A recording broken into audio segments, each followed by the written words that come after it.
देहरादून के मेयर सुनील उनियाल गामा ने नगर निगम में प्रेस कॉन्फ्रेंस की। इस दौरान उन्होंने कहा कि चुनाव के दौरान उन्होंने जो संपत्ति दिखाई उसको लेकर सवाल खड़े किए जा रहे हैं। उनके अनुसार 2012 के बाद मैंने कुछ संपत्तियां खरीदी। मैंने 2017 में अपने चुनावी घोषणा पत्र में 2.5 करोड़ तक की संपत्तियां दिखाई थी। मैंने सारी संपत्तियां घोषित की हुई हैं। उनके अनुसार मेरी कोई बेनामी संपत्ति नहीं है। मैंने अपनी संपत्तियों का खुलासा इनकम टैक्स में भी किया है। मेयर के अनुसार मैंने 1 करोड़ 25 लाख का लोन भी लिया है।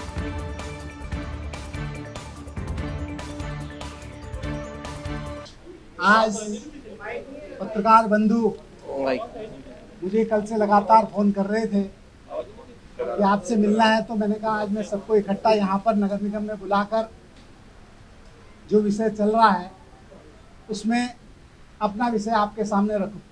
कि सवाल एक ही है कि जो मेरी संपत्तियों के बारे में जो मैंने चुनाव घोषणा पत्र में अपनी संपत्तियां दिखाई थी और उससे लेकर आज तक की संपत्तियां मेरी सारी जोड़ दी गई। लेकिन मैं थोड़ा सा आप लोगों को बताना चाहूँगा कि जो मेरा पुराना जो मैंने 18 वर्ष की उम्र में अपना काम प्रारंभ किया, एक पान की दुकान से मेरा सफ़र शुरू हुआ और पान की दुकान के साथ साथ मैंने चाउमीन की दुकान, और अगर कोई पुराने बंधु यहाँ पर हो तो चाउमीन की दुकान जो नटराज पे हमारा एक छोटा खोखा था उसमें कूपन से हम सामान देते थे। बहुत अच्छा हमारा उस समय काम वहाँ पर था और उसको काम के साथ साथ धीरे धीरे जो है हमने अन्य काम किए। हमने लकड़ी की खराद मशीन लगाई, हमने वीडियोग्राफी का काम किया, हमने फोटोग्राफी का काम किया, वीडियो लाइब्रेरी खोली। उसके बाद जो है हमने ठेकेदारी करी। उसके बाद हमने 2009 में कुछ प्रॉपर्टी का काम शुरू करा। उसके बाद हमने 2012 तक कुछ संपत्तियां ली और संपत्ति लेने के बाद अब जो संपत्तियां जो मैंने चुनाव में दिखाई वो 2-2.5 करोड़ के आसपास मैंने दिखाई थी। और उस संपत्ति की कीमत आप जो कह रहे हैं कि मार्केट वैल्यू जो आपने 5 करोड़ की दिखाई है आज वो 20 करोड़ की हो गई। तो वो जो अगर मैं उस संपत्तियां उसमें मैंने कुछ संपत्तियां अधिकतर बेच दी हैं जो मैंने अपने चुनाव घोषणा पत्र में दिखाई हैं। अधिकतर संपत्तियां बेच चुका हूं, उसका कहीं जिक्र नहीं है। जो संपत्तियां बेची हैं उन संपत्तियों को जो बेच के मैंने कुछ संपत्तियां और ले ली। जो जैसे शहर में मेरे कुछ प्लॉट थे 2012 से पहले के जो मेरे प्लॉट थे वो मैंने सेल आउट कर दिए। उसके बदले मैंने कुछ और संपत्ति ले ली। और अगर संपत्ति का रेट बढ़ रहा है तो सबका बढ़ रहा है, कोई मेरा ही नहीं बढ़ रहा है। और ये संपत्ति का रेट इसलिए बढ़ रहा है क्योंकि सरकार विकास कार्य कर रही है। सरकार विकास कार्य कर रही है, क्षेत्रों में विकास हो रहा है। जब क्षेत्रों में डेवलपमेंट होता है तो जो है ज़मीन से लेकर सब चीज़ के जो है रेट बढ़ते हैं। उस कड़ी में रेट बढ़े तो सबके बढ़े, मेरे ही नहीं बढ़े। जब मैंने अपना मकान बनाया था उस समय 1000 रुपये गज का मैंने डोभाल वाला में लिया था। आज डोभाल वाला में ही जो है लगभग 40,000 रुपये का रेट है। तो उस समय तो मैंने जो अपनी दिखाई है 2-2.5 करोड़ की दिखाई है। लेकिन आज अगर मैं अपने मकान की मार्केट वैल्यू लगाने लगूँ तो 2-2.5 करोड़ का तो मेरा मकान ही मकान हो गया। तो इसलिए मैं आप सब लोगों से मीडिया के सामने ये बताना चाहता हूँ कि जो मेरी संपत्तियाँ थी, कुछ संपत्तियाँ मैंने बेची है, कुछ मैंने खरीदी है।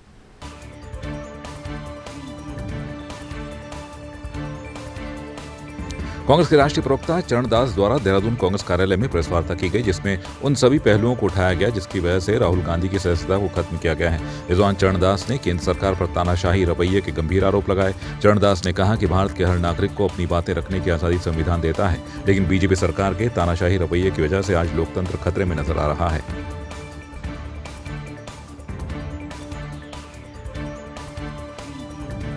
जनता जाग रही है, किसान जाग रहा है, मजदूर जाग रहा है, युवा जाग रहा है, महिला जाग रहे हैं। आज सारा देश एक तरफ देख रहा है कि सच बोलने वाला राहुल गांधी जी को दबाने के लिए, झुकाने के लिए आज क्या क्या गलत कदम भारतीय जनता पार्टी की सरकार उठा रहा है। उनके खिलाफ कन्विक्शन करना और उनको संसद से बाहर निकालना, उनका अधिकार को छीनना, ये जनता के अधिकार को छीनने के बराबर है। ये जनता जान रही है। राहुल जी सीधी बात कर रहे हैं भाई, वो 20,000 करोड़ रुपया जो अदानी में है उनके अकाउंट में, वो किसका पैसा है बोल दीजिए। कौन सा सौर कंपनी का पैसा है? उस सौर कंपनी का ओरिजिन कहाँ है? क्या एक चाइनीज़ भी उसमें है? चाइनीज़ भी उसमें जुड़ा हुआ है तो कौन है? उससे पैसा कहाँ से आया? और क्या हमारे डिफेंस का पैसा है? क्या हमारे डिफेंस से संबंधित है? देश की सिक्योरिटी का सवाल है। आप सीधी सी बातें बता दो, 20,000 करोड़ रुपया यहाँ से आया है, बात खत्म। आप वो बोलते नहीं हो, उसको क्यों छुपा रहे? इसके लिए आप संसद को डिस्टर्बेंस किया। लगातार संसद में रूलिंग पार्टी प्रॉब्लम कर रहा है, संसद चलने नहीं दे रहा है। कौन? अदानी को बचाने के लिए, मोदी जी को बचाने के लिए संसद में भारतीय जनता पार्टी के लोग, रूलिंग पार्टी के लोग लगातार झगड़ा करके हाउस को चला नहीं रहे हैं। ऑपोजिशन पार्टी नहीं, ऑपोजिशन पार्टी तो अपने बोलने का अधिकार मांग रहा है। राहुल जी तो 3 बार बोलने का अधिकार मांगे, एक बार तो लिख के भी दिए स्पीकर साहब को कि हमको बोलने का अधिकार दीजिए, फिर भी स्पीकर साहब ने उनको बोलने का अधिकार नहीं दिया। हम तो अपना अधिकार मांग रहे हैं जनता की तरफ से, हम बोलेंगे, वो आप जवाब दीजिए। आप जवाब भी नहीं दे रहे हो, बोलने भी नहीं दे रहे हो और हाउस को भी डिस्टर्ब कर रहे हो, ये किस बात है? इस सारी बातों को लेकर के आज ये लड़ाई लड़ रहा है। ये लड़ाई चलेगा, ये लड़ाई दबेगा नहीं। ये जितना भी कदम उठाएं हमारे नेता राहुल गांधी जी के साथ पूरा देश है, हम जैसे मर मिटने वाले उनके साथ हैं और बहुत सारे देश के नौजवान आज क्रांति के पथ पर आ चुके हैं और रुकना मुश्किल है। समय से पहले इन लोगों को कदम उठाना चाहिए था। या तो राज्य केंद्र की सरकार इस गलत कदम पर वो पश्चाताप करें और सुधार करें, या जो होगा उसको भुगतें।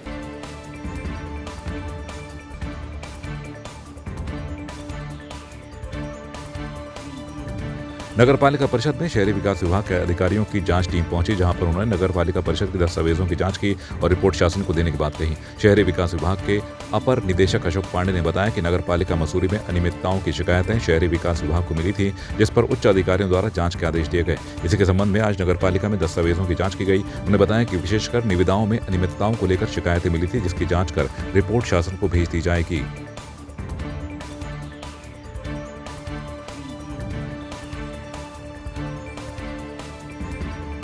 देखिए, शासन को कुछ चीज़ें संज्ञान में आई थी, कुछ शिकायतें भी प्राप्त हुई थी, तो उन्हीं बिंदुओं की जांच के लिए शासन से एक टीम बनाई गई है और ये 4 सदस्यीय टीम यहाँ पे जो भी शिकायतें प्राप्त हुई उसकी जांच कर रही है। देखिए, अभी इसमें हमने पेपर्स लिए हैं, तो अभी स्पष्टता कुछ कहा नहीं जा सकता कि कौन कौन से इसमें बिंदु हैं जिस पर कार्रवाई होनी है या क्या तथ्य है। जो भी शिकायतें आई है हमारे संज्ञान में, सबकी जाँच होगी। निर्णय शासन के स्तर से किया जाना, रिपोर्ट हम लोग अपने निदेशालय में निदेशक महोदय को देंगे। कुछ टेंडर में अनियमितताएं की सूचना आई है, उसी संबंध में जांच होनी है। देखिए, बहुत सारी फर्जी शिकायतें लगातार निर्देशालय को पालिका शहर से जा रही थी कि बहुत बड़े घोटाले हो गए, बहुत सारी चीज़ें लीज पे दे दी गई लंबे टाइम की। तो उसको देखते हुए शहरी विकास निदेशालय से भी हमने निवेदन किया था कि आप आएँ और यहाँ पर जाँच करके ये चीज़ को क्लियर करें।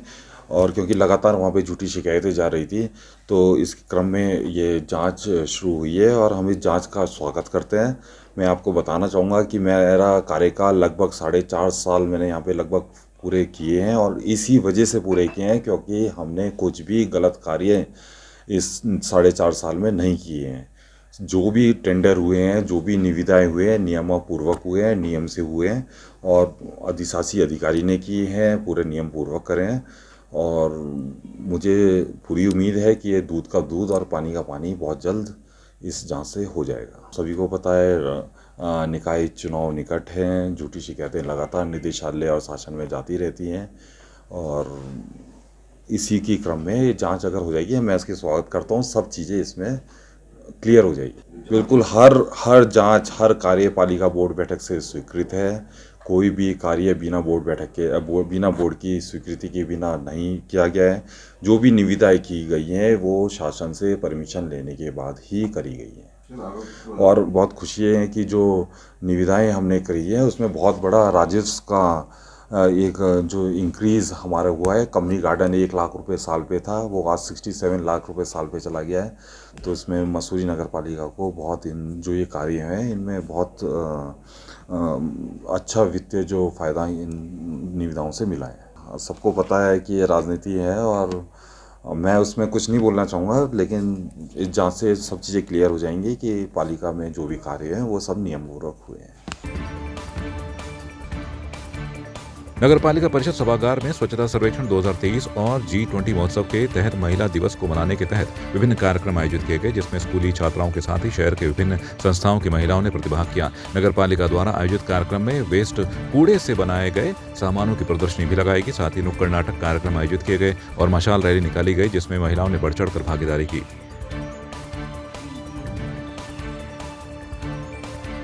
सरकार के स्वच्छ सर्वेक्षण 2023 के अंतर्गत G20 महोत्सव जो चल रहा है, इसके अंतर्गत इसको लिया गया है। इसमें हमारे तरफ से एक सैनिटेशन डे मनाया जा रहा है महिलाओं के लिए, महिला दिवस के रूप में मनाया जा रहा है, जिसमें आज जो हमने प्रोग्राम किया इसमें महिलाओं के द्वारा मशाल रैली, नुक्कड़ नाटक और जो भी यहाँ पे कार्य करने वाले जो NGO हैं उनकी तरफ से एक प्रदर्शनी लगाई गई है, जिससे एक मैसेज आ रहा है कि सैनिटेशन के लिए लोग कितने जागरूक हैं और उनको जागरूक करना। ये हमारे यहाँ के राजकीय इंटर कॉलेज के और के छात्राएँ आई हैं, जिनके द्वारा ये जो वेस्ट जो होता है, जिनको हम घर से बाहर फेंक देते हैं, इनके द्वारा एक अच्छा सा विकल्प बनाया गया है ताकि वेस्ट को हम सदुपयोग कर पाएँ। इसमें भारत सरकार की तरफ से जो गाइडलाइन आई है, उसमें जो ये महोत्सव मनाया जा रहा है, इसमें ज़्यादातर ये है कि एक हफ्ते का ये महोत्सव मनाया गया है। इसमें अलग अलग एक्टिविटी कराने के लिए कहा गया है, जैसे कि नुक्कड़ नाटक, IC एक्टिविटी के माध्यम से लोगों को स्वच्छता संदेश दिया जाए। इसमें महिलाओं को इस बार इसे सम्मिलित किया गया है, क्योंकि महिलाओं के द्वारा ही जो हमारा घरों से साफ़ सफाई से लेकर सारे जो भी कार्य होते हैं, महिलाओं को ज़्यादा इसकी जानकारी होती है। हर घर में जो चीज़ निकलती है वेस्ट, और उनको उनके द्वारा के माध्यम से हमको प्रचार प्रसार करना अनिवार्य है। जो ये महिलाओं के द्वारा का वो सामान बनाया गया, इन्होंने क्या करा, वेस्ट मटेरियल से बनाया। जैसे ऊन है तो ऊन जो बची हैं 10 जगहों के स्वेटरों से, वो उन्होंने मिलाकर एक मफलर बना लिया। शर्ट्स हैं, शर्ट्स के कपड़े बचे हैं तो उनको मास्क बना दिया। ईयरिंग बनाए, जितना वेस्ट मटेरियल है वो सब मिलाकर ईयरिंग बना दिए। इस टाइप से इन लोग ने बनाया। और ये एक अच्छी बात है कि हम लोग जो सामान फेंकने वाले हैं उससे हम रिसाइकल करके हम उसको नई चीज़ दे रहे हैं, और उससे लोग महिलाएं अपना अर्न भी कर रही हैं, पैसे कमा रही हैं। महिलाओं की भागीदारी, महिला है तो देश है। अगर महिला आगे बढ़ेगी तभी तो देश आगे बढ़ेगा। जब हम महिलाओं को एजुकेशन देते हैं और उन लोग का अर्न करने के लिए देते हैं हम उनको, तो वो उनमें एक नई ऊर्जा का संचार होता है, जिससे उन्हें ये भी लगता है कि ठीक है, हम आगे बढ़ रहे हैं, हम देश को भी आगे बढ़ रहे हैं। अगर योजनाओं की बात की जाए तो मैंने बहुत भाग दौड़ की है लेडीज़ की योजनाओं के लिए, लेकिन मुझे नहीं लगता कि धरातल पर कुछ है।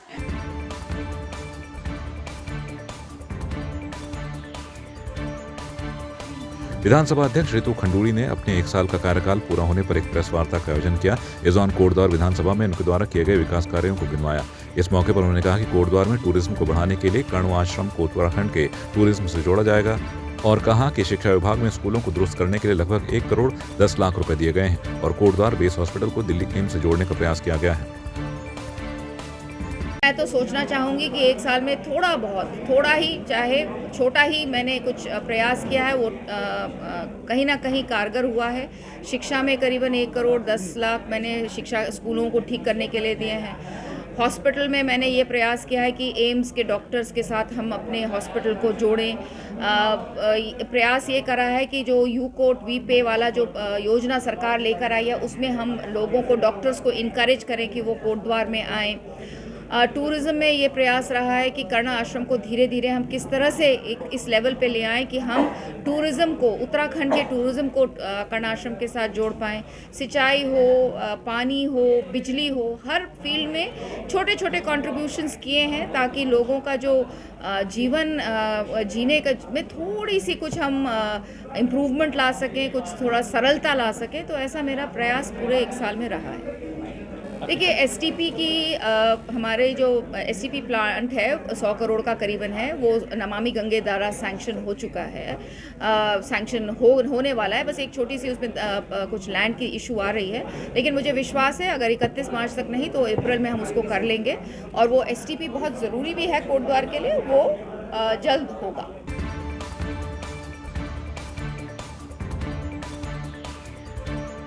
G20 समिट के दूसरे दिन 18 देशों के प्रतिनिधियों की राउंड टेबल कॉन्फ्रेंस हुई। कॉन्फ्रेंस के बाद प्रधान वैज्ञानिक सलाहकार प्रोफेसर अजय कुमार सूद ने सभी वैज्ञानिकों के साथ ब्रीफिंग की। उन्हें बताया कि पूरी कॉन्फ्रेंस में 4 मुद्दों पर विस्तार से चर्चा हुई, जिनमें पहला स्वास्थ्य रहा कि आगामी कोई भी बड़ी बीमारी से कैसे निपटा जाए। दूसरा, पूरी दुनिया तक विज्ञान से जुड़ी जानकारियों को जन जन तक पहुंचाने को लेकर चर्चा हुई। तीसरा, विज्ञान स्तर पर प्रयासों के बीच विज्ञान एवं प्रौद्योगिकी के क्षेत्र में विविधता और समानता लाना। चौथा, विज्ञान को अपने बीच में रखकर सभी देश अपनी लीडरशिप तक ये हमारा नेचर बन जाए। इसके बाद अब अगली बैठक अगस्त में होगी, जिस पर फिर गहनता से चर्चा होगी।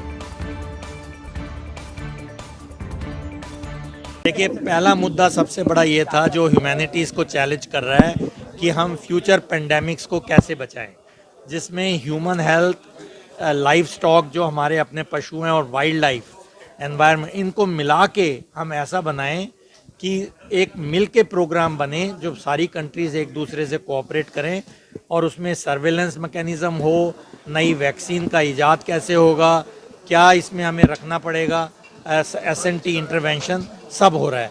दूसरा मुद्दा था कि जो साइंस है इसको हम क्या जन भागीदारी बनाएं।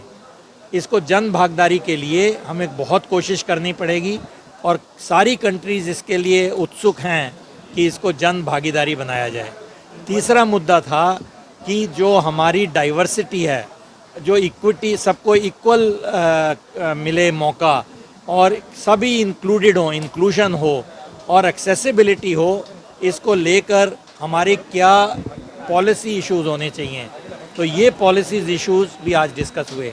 और सबसे चौथा बात है कि जो साइंस पॉलिसी को हम क्यों अपने बीच में रखकर हमारे जो लीडरशिप तक अपनी आवाज़ पहुंचाएं सारे कंट्रीज़, ताकि एक SNT बेस्ड पॉलिसी डिसीजन एक हमारा नेचर बन जाए, एक हमारा स्वभाव बन जाए। क्लाइमेट चेंज और हेल्थ बहुत इंटर रिलेटेड है, इसको भी लेकर चर्चा हुई और ये बहुत ही अहम मुद्दा है।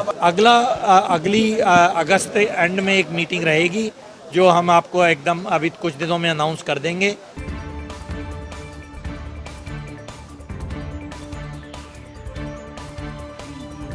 सरकार के 1 साल पूरे होने पर बेरीनाग विकासखंड के सभागार में बहुउद्देशीय और चिकित्सा शिविर का आयोजन किया गया। बहुउद्देशीय शिविर का उद्घाटन ब्लॉक प्रमुख बेरीनाग विनीता बाफिला ने किया और सरकार के द्वारा चलाई जा रही विभिन्न कल्याणकारी योजनाओं की जानकारी दी। साथ ही सीएम पुष्कर सिंह धामी के 1 वर्ष के कार्यकाल को ऐतिहासिक बताया। बेरीनाग के सभागार में 1 साल बेमिसाल कार्यक्रम के अंतर्गत बहुउद्देशीय शिविर का आयोजन किया गया, जिसमें सरकार की जन कल्याणकारी योजना में जो लाभार्थी थे उनको यहाँ बुलाया गया और उनको सर्टिफिकेट बांटे गए और उन सभी ने माननीय मुख्यमंत्री श्री पुष्कर सिंह धामी जी का आभार व्यक्त किया है। जो सरकार की चलाई जा रही वाली योजनाओं का उनको बारे में बताया गया।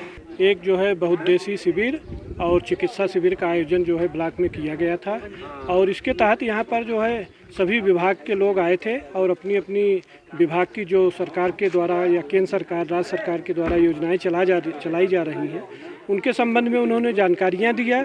और इसके अतिरिक्त यहाँ पर जो विभिन्न विभाग थे उनके द्वारा जो लाभार्थी चयन किए गए थे उनको प्रमाण पत्र, चेक और सम्मान पत्र का भी वितरण किया गया और कुछ महिलाओं को किट भी दिए गए और यहाँ पर NGO को एक जो है कृषि यंत्र वगैरह भी उपलब्ध कराए गए।